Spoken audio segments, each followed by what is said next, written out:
3. Goeiemôre almal, wees gegroet in die wonderlike naam van Jesus op hierdie geseënde Woensdagoggend en baie dankie dat ek die voorreg het om vir julle te kan bedien met 'n woord vandag. Vandag wil ek met julle gesels oor iets wat ons elke dag ervaar en dit is bekommernisse. Nou kind van God, stem jy saam met my dat ons het regtig soveel dinge waaroor ons so vinnig kan bekommer, wat ons so vinnig iets kan vat en ons so bekommer dat ons eintlik die mooi van die dag mis, dat ons eintlik dit wat voor lê mis, omdat ons onsself bekommer. In Matteus vers 27 staan daar: Trouwens, wie van julle wat julle bekommer, kan 'n enkele uur by sy lewe voeg? En is dit darm nie 'n waar vers nie, kind van God? As jy nou moet dink, hoeveel keer jy nou al bekommer het dit enige verskil gemaak? Nee, dit het nie. Trouwens, dit het jou eintlik net meer en meer depressief gemaak.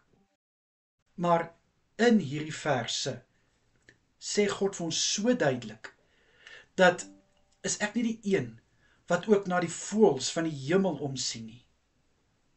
Nou, as God so lief is vir die voëls, dink net hoe lief is hy vir my en jou.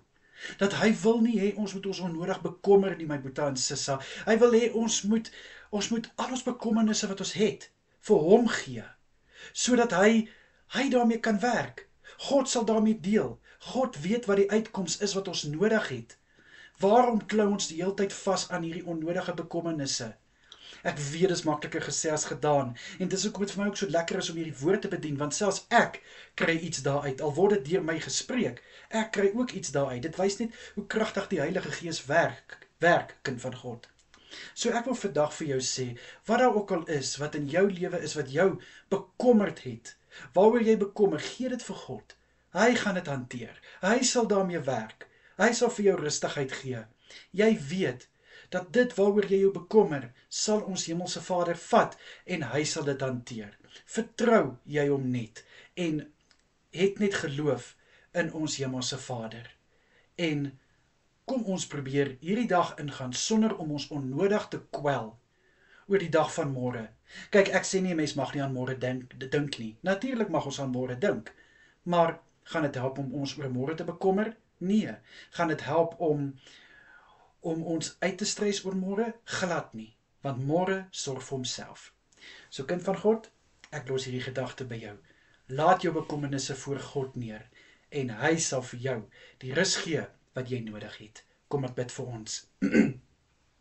Vader, in die wonderlike naam van Jesus, baie dankie dat U altyd bereidwillig is om ons bekommernisse te neem en dit op U te laai.